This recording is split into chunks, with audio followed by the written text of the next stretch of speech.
안녕하십니까. 우리 청곡초등학교 6학년 친구들 반갑습니다. 잘 지내고 있지요? 자, 오늘은 이제 온라인 체육 수업 7번째 시간입니다. 저번 시간까지 우리 평형성에 대해서 했어요. 자, 오늘은 드디어 마지막 운동 체력 협응성에 대해서 이제 협응성의 체력 측정 방법 그리고 협응성을 기르기 위한 게임 운동 방법들이 어떤 것들이 있는지에 대해서 이제 배워볼 텐데, 오늘 수업은 그 협응성을 측정하는 방법 그리고 협응성을 기를 수 있는 게임이 무엇이 있는지까지 알아볼 겁니다. 운동 방법과 운동 계획은 이제 다음 시간에 8번째 시간 때 하도록 할게요.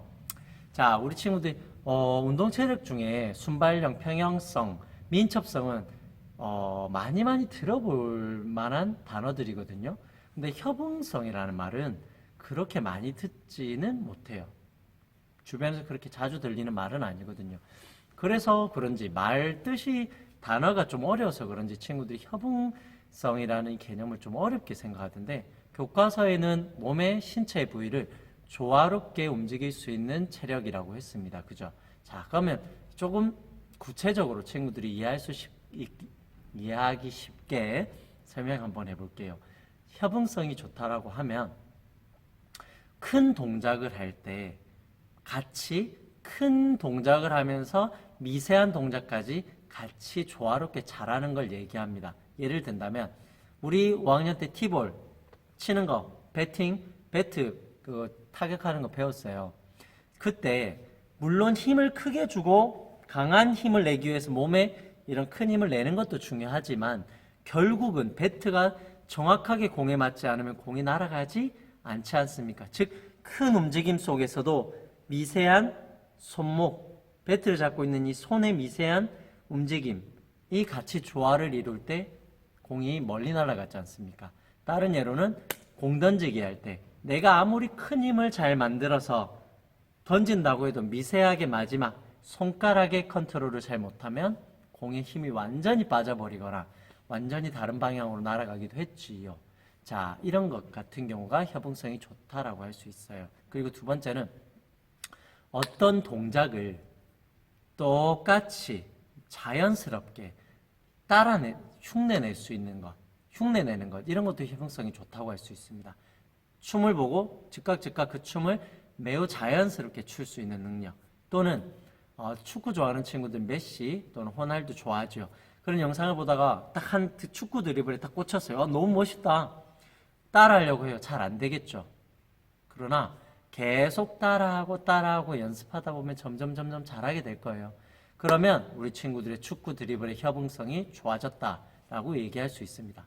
그래도 잘 모르겠는데요. 더 간단하게 설명할게요. 지금 오늘 이 영상을 볼 때 밥을 먹을 겁니다. 우리 친구들 밥을 주로 먹는 손이 정해져 있죠. 오른손잡이라면 오른손으로 젓가락질 하다가 그 젓가락을 왼손으로 옮겨서 한번 해보세요. 어색하고 잘 안 될 겁니다.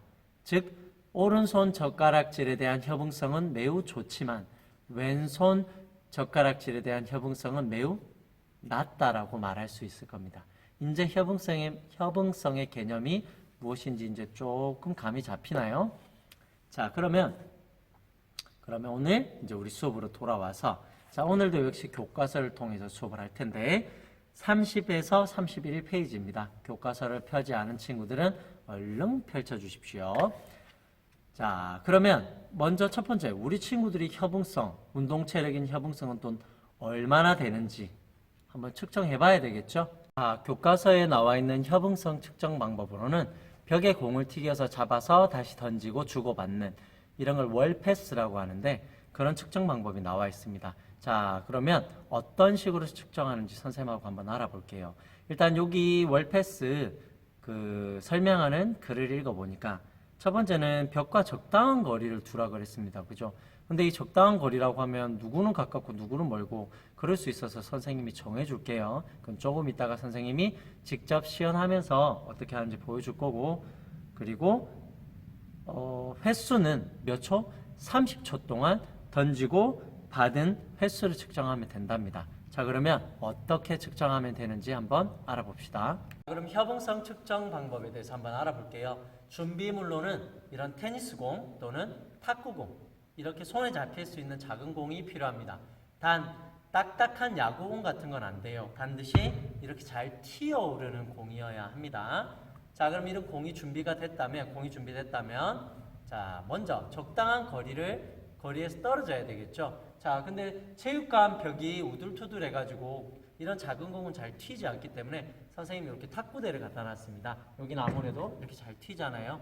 자, 그러면 우선 적당한 거리는 너희들 보폭 7보폭을 떨어지면 됩니다. 자, 그럼 어떻게 하는지 선생님이 직접 한번 보여줄게요. 자, 벽에 딱 가서 벽에 발가락을 딱 갖다 붙입니다. 이렇게 붙이고 하나, 그리고 둘, 그리고 셋, 넷, 다섯, 여섯, 일곱. 자, 여기가 7보폭이죠? 자, 요렇게 서서 이 거리에서 이제 공을 던지고 받고 하는데 오른손으로 던졌으면 왼손으로 잡습니다. 그리고 왼손으로 던지고 오른손으로 잡습니다. 이런 식으로 번갈아 던지는데 몇 초 동안? 30초 동안 던지고 주고받은 횟수를 측정하시면 됩니다. 예를 든다면 이렇게 하는 거죠. 자, 시작하면 둘, 셋, 넷, 다섯, 여섯, 일곱, 여덟, 이런 식으로 하시면 됩니다. 자, 그런데 선생님, 저희 집에는 탁구공이나 테니스공이나 이렇게 말랑말랑하게 잘 튀는 공이 없어요 라고 한다면 그럼 두 번째 측정 방법을 선생님이 알려드릴게요. 두 번째 거는 작은 공 말고 이런 큰 공이 있어도 됩니다. 자, 이런 큰 공을 가지고 하는 건데, 자, 그럼 이번에는 큰 공을 가지고 하는 월패스는 어떻게 적당한 거리를 떨어뜨릴 거냐면, 자, 공을 그대로 잡습니다. 잡은 상태에서 그대로 벽에 딱 갖다가 차렷 자세로 붙입니다. 자, 이 거리에서 뒤로 2보폭만 가도록 하겠습니다. 여기서 자, 하나, 둘. 자, 여기에 서서 준비. 공은 두 손으로 잡습니다. 두 손으로 잡아서 이 상태에서 벽에 던지고 잡고, 던지고 잡고, 던지고 잡고, 던지고 잡고. 요렇게 월 패스 하는 건데 이것도 역시 몇 초? 30초. 30초 동안 몇 번이나 할 수 있는지. 물론 선생님처럼 이렇게 해도 되고요. 뭐 너희 편하게 이렇게 해도 됩니다. 이렇게 해도 되고, 아니면 뭐 한 손으로 하면 어렵겠지요. 한 손으로 하지 마시고 반드시 두 손으로만 이런 식으로, 이런 식으로, 이런 식으로, 이런 식으로 30초 동안 몇 개나 하는지 측정해 주시면 됩니다. 측정 방법 두 가지 이해하셨죠? 잘 이해가 안 가는 친구들은 유튜브 댓글창에 질문을 남겨주시면 선생님이 알려드리도록 하겠습니다. 선생님과 함께 협응성 측정 방법에 대해서 한번 알아봤어요. 교과서에 나와 있는 작은 공으로 하는 월패스와 작은 공이 없을 경우에 할 수 있는 큰 공으로 할 수 있는 월패스 두 가지 방법을 선생님이 알려드렸는데, 이거는 숙제입니다. 자, 숙제는 숙제인데 포스트잇에 안 하셔도 되고요.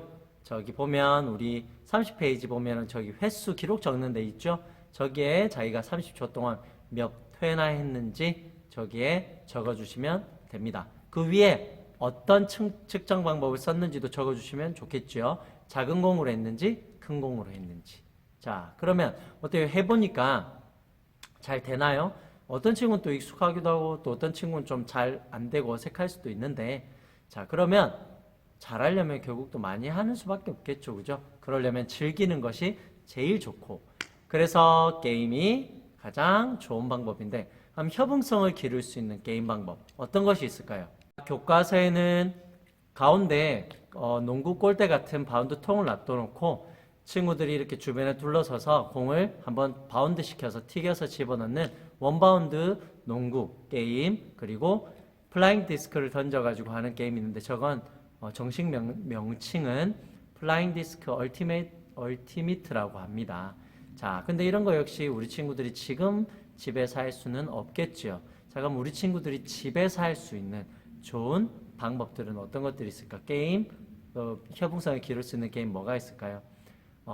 서로 가족끼리 서로 마주 본 상태에서 글러브가 있다면 서로 공을 던지고 글러브로 잡고 다시 던지고 잡고, 이런 공 주고받기 게임 같은 걸 할 수 있을 거예요. 또는 만약에 글러브가 없다면 그냥 맨손으로 오른손으로 던져서 왼손으로 잡고, 이게 너무 어렵다 그러면 오른손으로 던져서 오른손 잡고 다시 던지고 받고 던지고 받고, 이런 식으로 마주봐서 공 주고 던지는 이런 활동도 있을 것 같아요. 게임도 있고. 두 번째는 마술사들, 서커스 탄 사람들이 참 잘하는 거 있죠. 뭡니까? 저글링 있죠. 저글링. 스타크래프트에 나오는 저글링 말고, 물론 우리 친구들은 그게 뭔지 모르겠지만, 자, 그런 작은 공 같은 걸 이용해서 뭐 안전한, 깨지지 않는 테니스 공이나 탁구공, 뭐 이런 공도 좋고, 귤, 사과 이런 걸로 했다가는 엄마한테 등짝 스매싱 맞겠죠. 그런 거 말고 떨어뜨려도 안전한, 깨지지 않는 그런 자그마한 손에 잘 잡히는 공을 가지고 저글링, 한 손 저글링도 한번 해보시고, 두 손으로 해보는 저글링도 해보시고, 이런 저글링 활동도 협응성을 기르는데 참 많은 도움이 됩니다. 자, 근데 이거 말고도 다양한 게임들이 참 많이 있거든요. 그런 것들은 선생님이 유튜브 영상에 링크 걸어 줄 테니까 그런 걸 보고 우리 가족끼리 할 수 있는 가장 좋은 협응성 게임이 뭐가 있는지 찾아보시고, 부모님과 함께, 형제들과 함께 같이 즐겁게 한번 협응성 게임을 한번 해보세요. 아시겠죠? 교과서에 나와 있는 저런 협응성 게임 같은 거는 다음에 학교에 오면 선생님과 같이 한번 해보도록 합시다. 자, 여기까지 우리 오늘 협응성에 대해서 측정 방법, 그리고 게임 방법, 그리고 개념에 대해서 조금 설명해 봤는데, 조금 협응성이 뭔지 이해가 갑니까? 자, 그러면 다음 시간에는 우리 친구들이 협응성을 더 향상시켜 줄 수 있는 좋은 그런 운동 방법들은 뭐가 있는지, 그런 것들을 다음 시간 수업 때 한번 배워보도록 할게요. 자, 오늘 숙제 있습니다. 오늘은 협응성 측정 방법을 통해서 너희들이 기록이 얼마나 되는지, 협응성이 얼마나 되는지 한번 알아보고 교과서에 몇 회나 30초 동안 할 수 있는지 그걸 적어주시면 됩니다. 자, 코로나가 얼른 사라져서 같이 얼굴 맞대고 수업할 수 있는 그날이 빨리 왔으면 좋겠네요. 자, 오늘 수업은 여기까지 하고 다음 시간에 선생님하고 다시 만나요. 안녕!